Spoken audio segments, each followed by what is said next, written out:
Nous allons voir un nouveau tutoriel sur jeanpierre.com sur EBP1 Vente Pro 2020, donc toujours dans notre thématique des données de base. Cette fois-ci, nous allons voir comment créer les frais de port. Donc là, l'intérêt également, c'est que lorsque vous allez créer vos fiches clients, vos fiches fournisseurs, eh bien, vous aurez déjà pensé à créer les différents types de frais de port que vous pouvez avoir. Et l'intérêt, c'est que quand on crée aussi des frais de port, on peut dire que ça s'applique aux achats, aux ventes ou les deux. Donc ici, on va voir différents cas de frais de port. Toujours dans le menu paramètres, ici frais de port.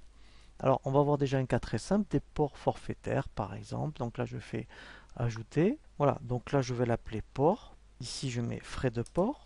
Et vous voyez ici, je peux dire, est-ce que ça s'applique aux ventes, aux achats ou aux deux? Alors, je vais faire quelque chose de très simple. Je vais dire, ben, tiens, je vais créer des ports, vous voyez, avec un montant fixe, c'est-à-dire des ports forfaitaires, pourquoi pas de 6 euros. Voilà, assujetti la TVA. Ici, très important l'onglet comptabilité, puisque effectivement, eh bien, comptablement, il y a un compte vraiment spécifique aussi bien pour les ventes que les achats. Donc là, par défaut, c'est bien un compte 708 ou un compte 624. Par contre, si vous avez un compte spécifique, un 708-600 par exemple, vous le mettrez là, et un 624-200, vous le mettrez ici. Voilà, et ça, c'est le plus simple que vous pouvez rencontrer. Alors après, on peut faire des choses beaucoup plus spécifiques. On va faire des frais de port par palier qu'on va appliquer alors aux ventes et après on en fera pour les fournisseurs. Donc là, ben, je vais marquer par exemple port vente.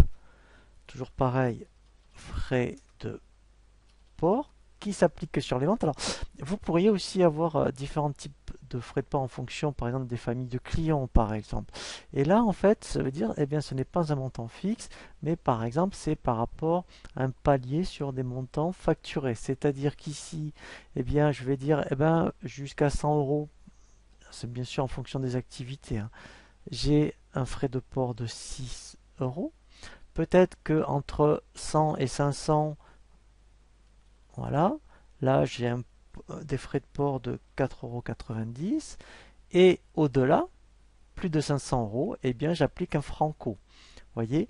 Et là, je peux dire, eh bien, ça va s'appliquer que sur les ventes. Et là, bien sûr, je n'oublierai pas de mettre mon compte pour la France, mais si il faut penser aussi, si vous vendez en CE, hors CE, eh bien, il faut aussi donc le prévoir.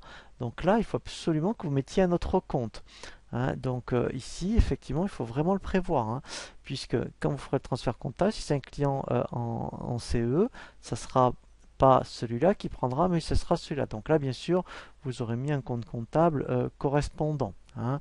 Et ça, bien sûr, il faut le prévoir aussi, pourquoi pas pour la Corse, les dom-toms, et tout ce qui est aussi après, ici, vous voyez, import, extraction, exportation. Ben, par exemple, eh bien, tiens, ici, si c'était par exemple pour mon client américain, eh bien ici, il faudra mettre un compte comptable différent, hein, voilà.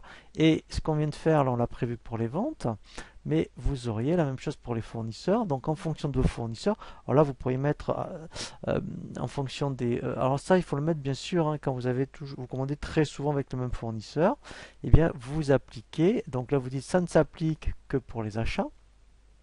Et là, vous mettez votre gestion par palier qui peut être peut-être par rapport au poids, à la quantité, et c'est le même principe. Et dans ce cas-là, ici, là c'est pareil, il faudra bien paramétrer les comptes, vous voyez ici 624, et si c'est un client en plus, pardon, un fournisseur hors CE, il faudra prévoir donc les frais de les comptes comptables, eh bien on va dire respectifs, hein, voilà, donc là par exemple ça pourrait être un 624 300 pour tout ce qui est frais de port achat CE, hein. Voilà, donc ça, c'est pour ça qu'il faut bien y penser avant de créer les fournisseurs.